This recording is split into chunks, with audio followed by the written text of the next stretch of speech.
어느 책인가 꽤 익살스러운 이야기가 나옵니다. 모세가 이스라엘 백성을 이끌고 애굽에서 출애굽을 하잖아요. 그래서 지금 가나안 땅 팔레스틴에 정착을 하게 되잖아요. 이제 광야를 지나갈 때 말입니다. 기왕이면 사우디같이 기름이 많이 나는 곳에 가서 정착할 것이지 왜 기름도 나지 않는 가나안 땅으로 갔는지 모르겠다는 거예요. 시내산에 있는 신광야, 거기서 남쪽으로 조금만 더 가면 사우디 땅인데 거기가 기름이 펑펑 터져서 잘 살 텐데 모세가 실수하지 않았나, 그렇게 이야기하는 거예요. 중동 전체가 기름이 펑펑 쏟아지는 곳인데 왜 기름을 찾아가지?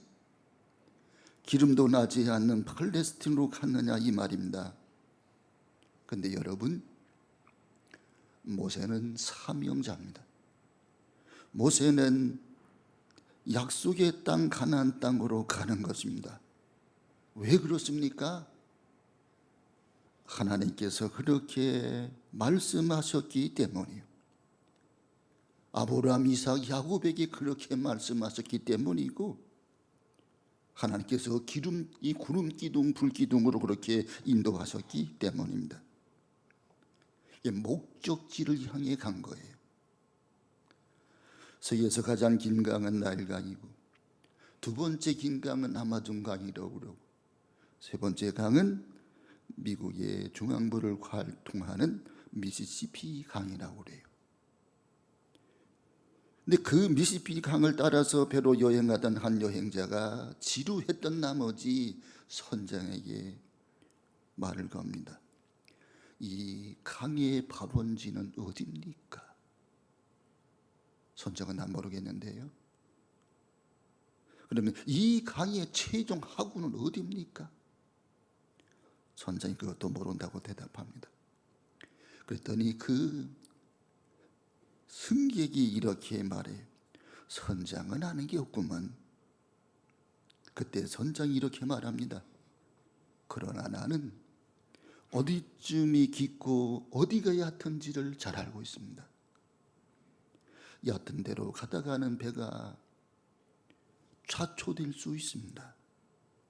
그래서 나는 깊은 데를 알고 거기로 배를 항해하고 있습니다. 그리고 난 또 한 가지 사실은 압니다. 내가 출발한 항구가 어딘지, 도착하는 목적지가 어딘지는 정확히 알고 있습니다. 여러분, 출발지와 목적지를 아는 것, 방향을 아는 것이 중요합니다. 이 이야기는 우리에게 중요한 것을 깨우쳐 줍니다. 우리는 알고 싶은 게 너무 많아요.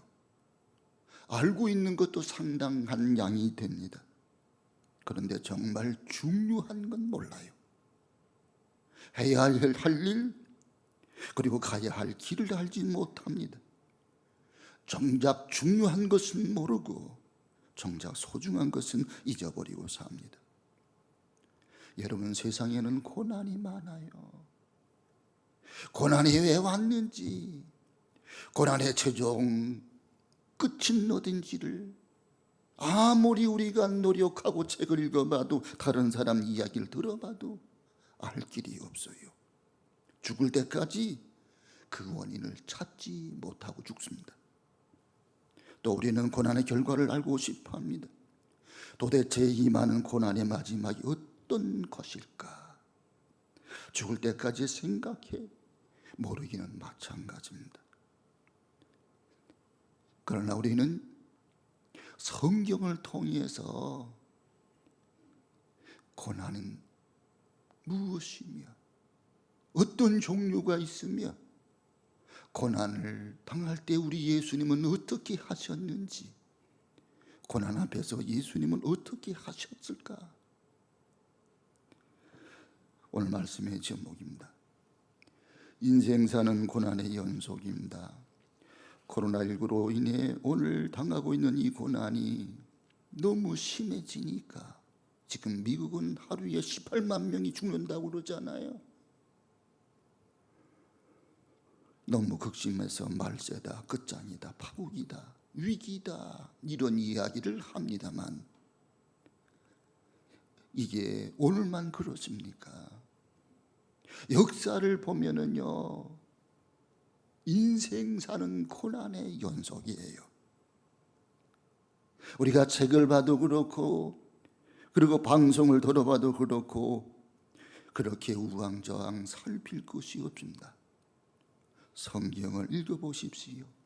창세기부터 인생 사는 고난의 연속입니다.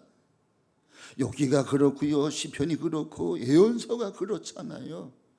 이 책들은 3000년 전에 기록된 것입니다. 그 당시에 이미 그랬으니 지금 와서 새삼스러울 것이 하나도 없어요. 다만 대하처럼 유유 흐르는 역사 속의 한 시점에 내가 살고 있을 뿐입니다. 그럼 무엇을 생각해야 됩니까? 문제는 우리들의 삶의 태도입니다. 자세입니다. 내게 임하는 고난이 있지만 이 고난을 내가 긍정적으로 받아들이느냐, 부정적으로 받아들이느냐, 신앙적으로 받아들이느냐, 불신앙적으로 받아들이느냐, 거기 문제가 남아있을 뿐입니다. 알려고 해도 다 알 수 없어요. 다 알 필요도 없고요, 다 경험하지도 못합니다. 물론 경험할 필요도 없습니다. 믿고 사는 것뿐입니다. 한 어린아이가요, 엄마의 손을 잡고 시장에 나왔습니다. 이제 어린아이기 때는 호기심이 많잖아요. 신기한 게 너무너무 많아요. 그래서 엄마 이건 뭐야? 저건 뭐야? 계속 엄마의 치마꼬리를 붙들고 물어봅니다. 처음엔 엄마가 교육적 차원에서 친절하게 대답해 줍니다. 열심히 설명해 줍니다. 알 필요조차 없는 것까지 이제 이 아이가 질문을 해야 됩니다. 나중에는 엄마가 지쳐버려요. 다 할 수도 없고요. 야, 이 녀석아, 너 엄마 손만 꼭 잡고 가. 그러면 돼. 이 손만 놓지 않으면 돼. 우리 인생사는 그런 게 많습니다. 다 알 수도 없고요, 알려고 할 필요도 없고요, 알 수도 없는 겁니다. 우리는 주님여 이 손을 꼭 잡고 가소서. 주님의 손 꼭 잡고 하나님 말씀을 믿으며 믿음의 길을 뚜벅뚜벅 걸어가면 바울처럼 우리는 선한 싸움 싸우고 달렸길 달려고 믿음을 지키게 될 것이고, 우리 인생 끝은 우리의 영혼 목적지인 우리 천국 주님 계신 그곳에 안착하게 될 줄로 믿습니다. 극복하고 승리할 수 있는 길은 바로 하나님 뜻을 아는 것이고요, 우리 주님의 손을 꼭 잡고 그 약속을 믿고 가는 겁니다. 하나님의 능력, 하나님의 지혜, 그 엄청난 경륜, 나를 향한 철저한 사랑, 이것만 알고 믿으면 문제될 것이 없다가 말이에요. 고린도전서 1장 18절에 십자가의 도가 세상 사람들에게 미련하게 보일지라도 구원받은 우리들에게는 하나님의 능력이 됨이라고 그랬어요. 하나님께서 이스라엘 백성들을 애굽에서 인도내십니다. 저들 향한 40년 동안 저들은 감당하기 어려워서 원망 불평을 늘 해댑니다. 하나님 왜 이 고생을 하게 하십니까? 애굽에 매장지가 없습니까? 먹을 것이 없습니까? 왜 우리를 가나안 땅으로 편히 가게 하지 않고 이렇게 광야 남쪽으로 돌리신단 말입니까? 여기에 대한 해답이 신명기 8장 2절에 잘 나와 있어요. 내 하나님 여호와께서 이 40년 동안에 내게 광야길을 걷게 하신 것을 기억하라. 이는 너를 낮추시며 너를 시험하사 내 마음이 어떠한지 그 명령을 지키는지 지키지 않는지 알려 하심이라. 광야 40년 동안 그 기간이 필요했단 말입니다. 이스라엘 백성들이 하나님을 신뢰하는지 신뢰하지 않는지 그걸 하나님이 테스트해보기 위함이라고 말씀하시잖아요. 그리고 마침내 가나안 땅으로 인도하시잖아요. 구름 기둥 불 기둥으로 그렇게 40년 동안 인도하시잖아요. 그러면 이 고생을 통해서 하나님이 바라시는 게 뭐예요? 나를 믿으라는 거예요. 나를 사랑해달라 그 말입니다. 내가 너희들을 사랑하고 너희를 이끌어내는 것처럼 너희들도 나를 믿어다오. 그것이 하나님이 광야 40년 동안 이스라엘 백성들에게 요구하신 거예요. 여기 오늘 본문의 말씀은 노예제도가 있던 그 시절에 주신 교훈입니다. 그래서 여기 18절에 그러잖아요. 사환들아 범죄의 두려움으로 주인들에게 순종하되. 그때 노예들에게 주신 말씀이에요. 고대 그리스도 철학자 아리스토텔레스는 노예를 가리켜서 생명이 있는 도구라고 했습니다. 노예는 개, 돼지나 마소와 같은 존재일 뿐입니다. 그런데 그들은 말을 알아듣고 말을 해요. 노예가 받는 고난은 인간이 겪는 고난의 대표적인 것이고 상징적인 것이고 극치입니다. 노예가 겪은 고난은 오늘의 그 누구도 상상할 수 없는 고난이었습니다. 지금도 로마에 가보면은요, 2000년 전에 그렇게 만든 거대한 원형극장이 여기저기 있어요. 그 원형 경기장을 누가 만들었느냐? 노예들이 만들었습니다. 오늘날처럼 인건비가 비쌌더라면 그런 원형 경기장 못 만들었을 거예요. 노예는 거저 부려먹으니까, 품삯을 안 주니까, 시키는 대로 말을 하니까. 근데 노예가 배움이 부족했을까요? 아닙니다. 노예 가운데는요, 요즘 말로 말하면 박사, 석사들이 즐비했습니다. 근데 왜 노예가 됐습니까? 전쟁에 지면 노예가 되는 거예요. 나라를 빼앗기면 노예가 되는 거예요. 그러니까 노예 가운데는 많이 배운 사람, 수많은 기술자들이 있었단 말입니다. 노예들이 죽어가면서 그들의 노동력을 이용했던 거예요. 결국 이 지나친 노예 착취로 말미암아 로마는 나중에 망하고 맙니다. 노예들이 반란을 일으키거든요. 그때 당시 노예는 3분의 1이고 자유인이 3분의 1이고 로마의 시민이 3분의 1이었다고 그래요. 노예를 부리면 편리하지 않습니까? 그런데 점점 노예가 많아지는 거예요. 로마 제국이 강성해질수록 많은 나라를 침범하여 노예를 삼아 그 노예들을 부리게 되었습니다. 노예 때문에 결국 로마는 무너지고 맙니다. 반란이 일어나고 그곳에서 무서운 일들이 속출합니다. 이때 기독교가 로마에 들어갑니다. 많은 계층의 사람들이 예수를 믿었습니다만 특별히 하류계층 노예들이 예수를 잘 믿은 거예요. 그런데 이 노예들이 예수 믿는 사람들이 다른 노예들과 달라요. 마음에 복수심, 적개심이었고요, 악랄한 주인을 위해 기도하고요, 주인을 사랑하고 주를 위해서 기도하는 모습을 보면서 마침내 저들이 마음이 돌이킵니다. 로마 제국은 붕괴되고요, 기독교가 로마를 정복합니다. 기독교가 로마의 국교가 됩니다. 마침내 로마가 기독교 국가로 된 것은, 이것은 노예들이 그렇게 그 나라를 사랑했고 기도했고 바꿔가기 시작했기 때문입니다. 이 큰 변화에 보이지 않는 절대적 공로자가 기독교인 노예들이었습니다. 그 변화는 사랑의 승리였고 의의 승리였고 신앙의 승리였던 겁니다. 이 노예들이 당하는 고통이 세 가지로 크게 설명되고 있습니다. 여기 고난의 종류를 살펴봅니다. 19절에서 20절 말씀을 같이 읽어봅니다. 부당하게 고난을 받아도 하나님을 생각함으로 슬픔을 참으면 이는 아름다우나 죄가 있어 매를 맞고 참으면 무슨 칭찬이 있으리요. 그러나 선을 행함으로 고난을 받고 참으면 이는 하나님 앞에 아름다우니라. 여기 세 가지 종류의 고난이 있어요. 죄 때문에 오는 고난, 애매하게 당하는 고난, 선을 선택함으로 당하는 고난입니다. 종합적으로 말하면 이것을 어떻게 감당하느냐가 문제입니다. 긍정적으로 믿음으로 받아 감당하고 참으면 창조적인 생산을 할 수가 있는 거예요.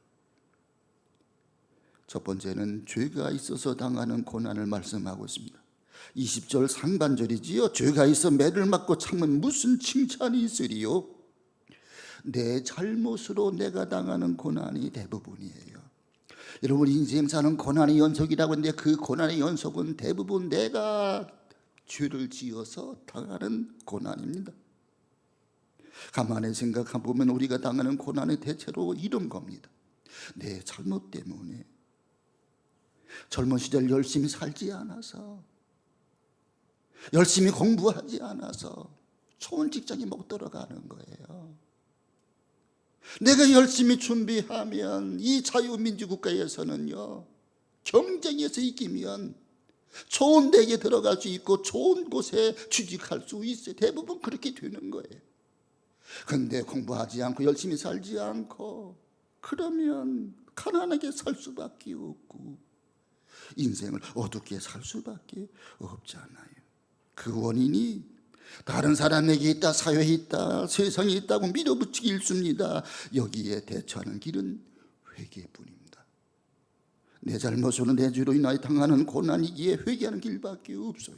그리고 돌이키는 겁니다. 회개가 필요할 뿐입니다. 회개는 고통을 축복으로 바꿔놓는 거예요. 비록 내 잘못으로 당하는 고난이지만 그 가운데서 겸손을 얻고 진실을 찾고 믿음을 얻을 수가 있다면 그 고난은 엄청난 축복이 될 수 있는 거예요.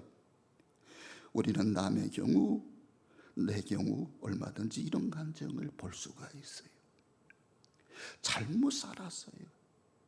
그런데 회개했습니다. 돌이켰습니다. 열심히 살아갑니다. 그랬더니 인생의 길이 열리는, 좋아지는 거예요. 형통하는 거예요. 탕자가 집을 나가서 고생하는 것은 자기 잘못이에요. 굶어 죽게 되었을 때 회개합니다. 아버지 집으로 돌아와요. 고난이 주는 축복이었습니다. 아버지가 그 아들을 기다리고 있었어요. 새 옷을 입히고 새 신발을 신기고 가락지를 끼우고 동네 사람들을 초청해서 송아지를 잡고 잔치를 벌여주면서 내 아들 죽었다 살았습니다. 여러분 기뻐해 주세요. 이게 아버지예요. 하나님 아버지가 그런 분이에요.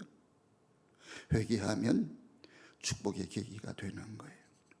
이사야서 1장 5절 6절 말씀 보면 어찌하여 매를 더 맞으려고 더욱더욱 패역하느냐. 온 머리는 병들었고 온 마음은 피곤하였으며 발바닥에서 머리까지 성한 곳이 없이 상한 것과 터진 것과 새로 맞은 흔적뿐인 것들. 왜요?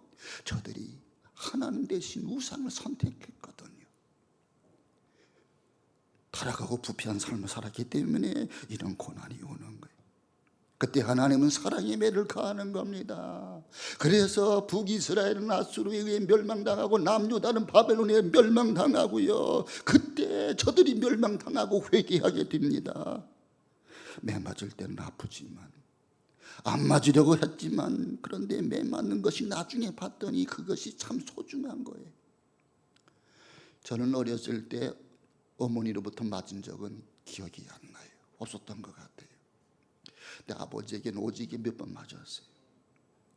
형에게 형이라고 그러지 않았다고 이 목침에도 올려놓고 형이라고 그래 때리고, 얼마나 세게 때리면 정말 피가 날 정도로 때리셨어요.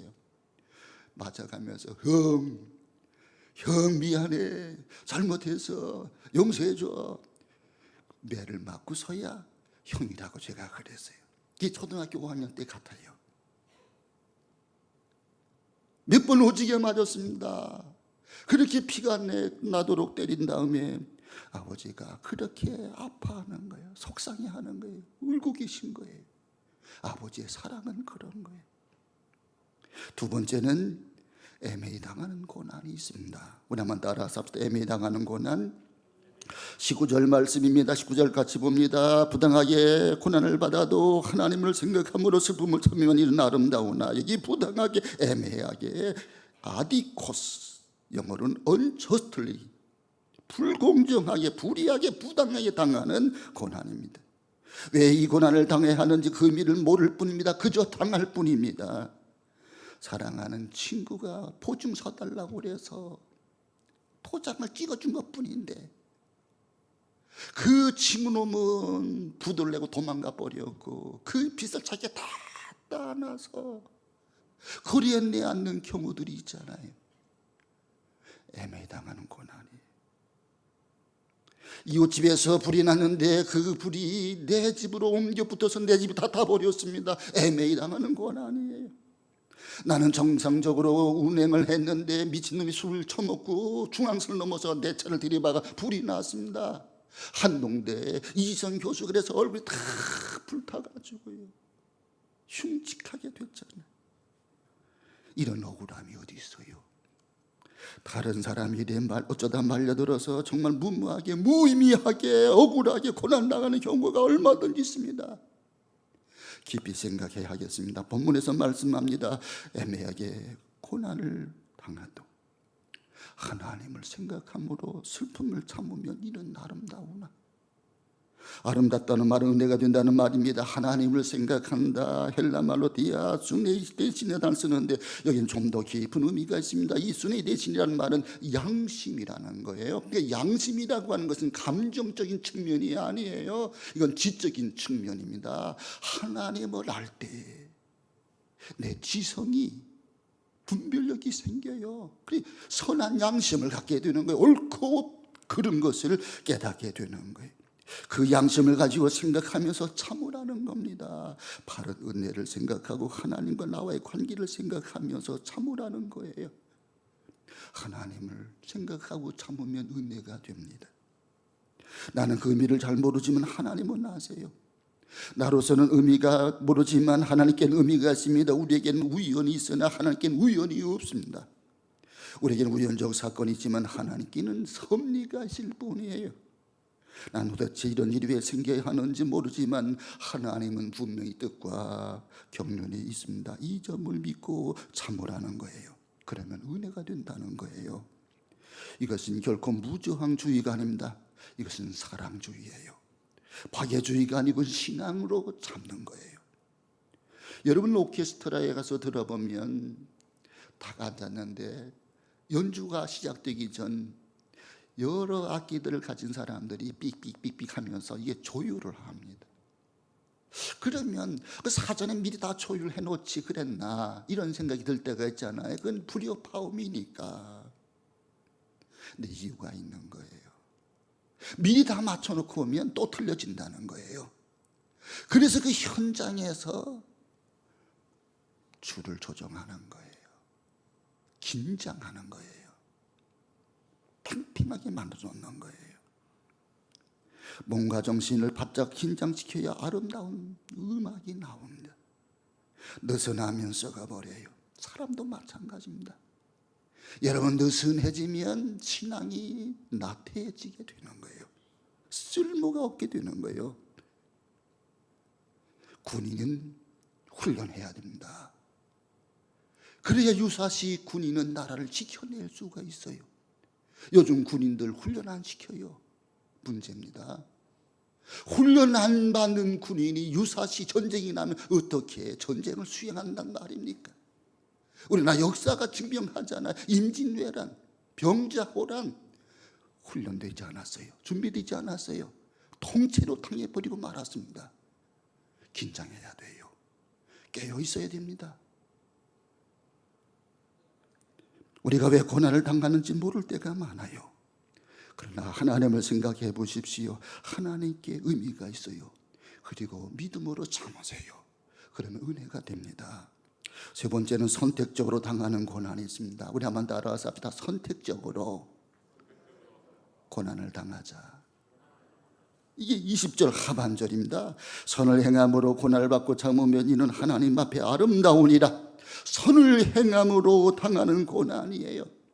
여러분 선이 있고 악이 있고 중간이 있습니다. 많은 사람들은 악을 선택하고 중간에 머물러요.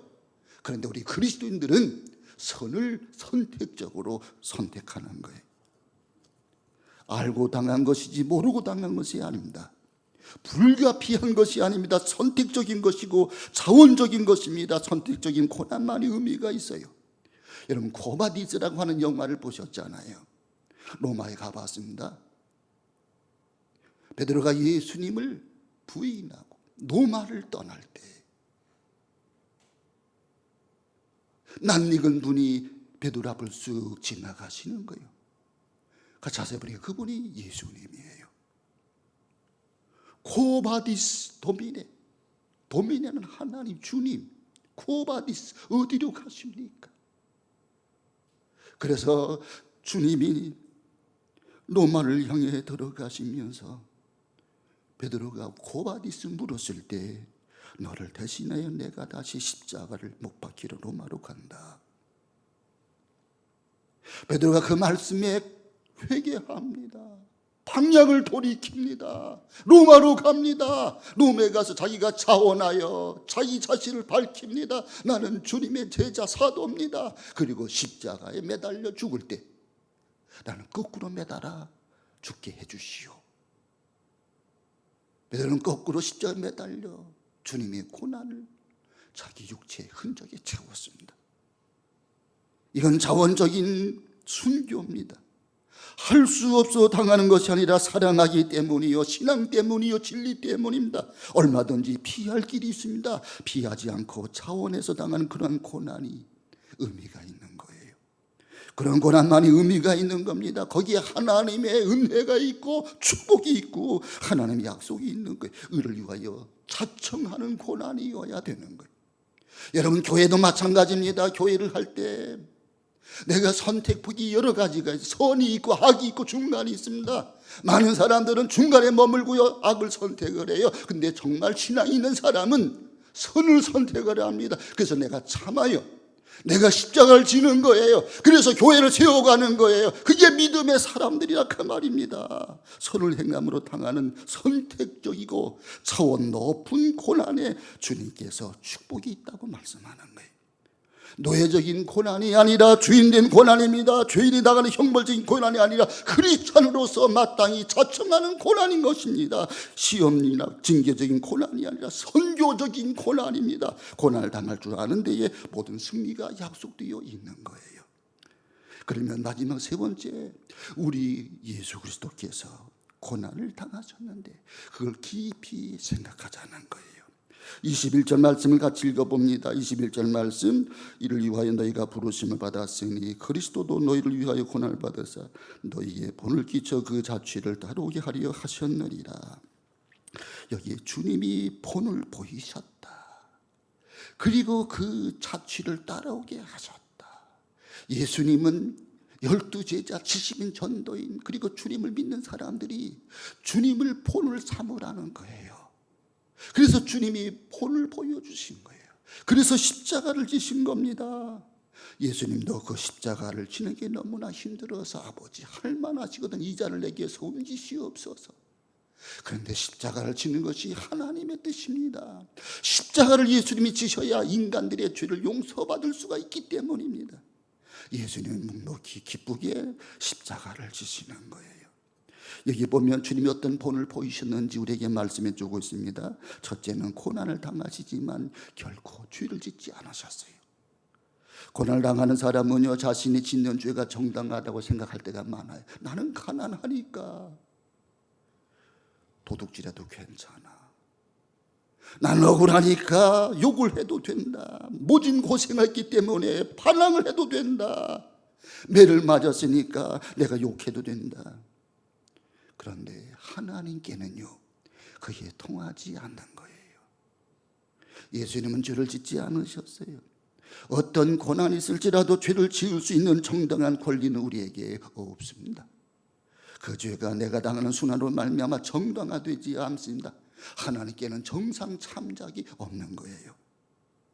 이 점을 분명히 주님은 말씀하셨어요. 예수님 40일 금식하셨어요. 매우 배가 고프셨어요. 그러나 하나님의 말씀이 먼저였습니다. 40일 굶었으니까 이제 무슨 일 해도 된다는 이야기는 성경적이 아닙니다. 두 번째, 입에 거짓이 없으셨어요. 개역성경에는 괴사가 없었느니라. 구차하게 고난을 면하려고 비겁한 말을 입에 담지 않으셨단 말입니다. 쓸데없는 말, 마음이 없는 말, 비겁한 행동을 하지 않으셨어요. 내가 아무리 고난을 당해도 끝까지 당당하게 당할 것이요, 구차한 변명이나 행동을 해서는 안 될 것이며 절대로 비굴해져서는 안 된다는 거예요. 이것이 그리스도인들의 고난 당하는 모습입니다. 세 번째는 욕을 받으시되 대신 욕하지 않으셨어요. 고난 당할 때 대항할 힘이 있으면 없으면 욕이라도 하잖아요. 자기가 매 맞아 죽을 때 저주하잖아요. 복수하겠다고 그렇게 말하잖아요. 이건 잘못이에요.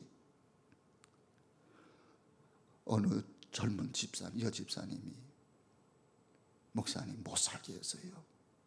왜요? 그놈이 나쁜 놈이에요. 그놈이 누군데요?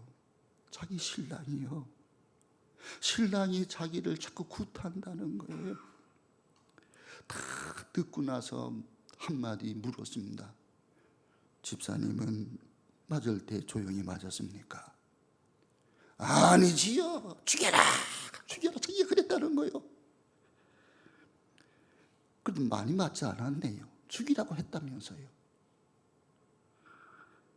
내가 고난을 당할 때 대신 욕하고 미워하고 저주하면 내 할 도리 다 한 거예요. 한단하게 한을 품고 저주가 욕하면 신세 타령하면 그건 고난을 당했다고 말하는 게 아닙니다. 물리적인 고난은 당했을지라도 몰라도 정신적인 당한 것은 아무것도 없잖아요. 예수님 보십시오. 그렇게 모함을 받습니다. 매를 맞습니다. 침뱉음을 당합니다. 내가 그리스도냐, 십자가에서 내려와라 우리가 믿겠나. 그리고 비아냥거리잖아요. 그래도 예수님 뭐라고 기도하십니까? 이 죄를 저들에게 돌리지 마옵소서. 그리고 저들을 용서해 주십시오 라고 기도하시잖아요. 이게 예수 그리스도입니다.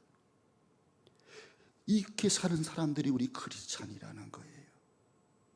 네 번째, 위협하지 않으셨어요. 오늘은 이렇지만 두고 보자, 말센 니들 다 지옥으로 보낼 거야. 절대로 위협하지 않으셨어요. 우리가 고난당할 때에 보면 한을 품는 경우가 많아요. 언젠가는 보복하리라. 그래서 계속 보복이 반복되잖아요. 그렇게 미워하고 복수심에 차 있으면 하나님 앞에 아무것도 아닙니다. 여기 위협하지도 말고 한을 품지도 말 것입니다. 물론 미워서도 안 됩니다. 스데반 보십시오. 돌에 맞아 죽어갑니다. 스데반이 무슨 악한 짓을 했습니까? 예수는 그리스도라고, 당신들이 십자가 못 박은 예수는 그리스도라고 그 진리만을 말했을 뿐인데 돌에 맞아 죽어가요. 친구들은 얼굴에 살기를 뜨고. 그런데 예수님 마음을 품었던 스데반은 저들 위해 기도합니다. 저들의 죄를 저들에게 돌리지 마옵소서. 근데 주님께서 그때 하늘이 쫙 열리며 주님이 나타나셨어요. 면류관을 들고 환영하는 주님 모습을 보셨어요. 스테파노스, 너는 승리자야. 내가 널 기다리마. 내가 너에게 생명의 면류관을 주리라. 그 주님을 보는 순간 돌에 맞아 피가 흐르면서 그 고통 속에서도 스데반의 얼굴은 사도행전 6장 15절 보세요. 천사의 얼굴로 변했다고 그랬어요. 이게 크리스찬입니다. 물론 우리 그렇게 하기 어려워요. 우리도 욕하고 싶고요, 저주하고 싶고요. 그런데 주님은 우리에게 본을 보여주셨어요.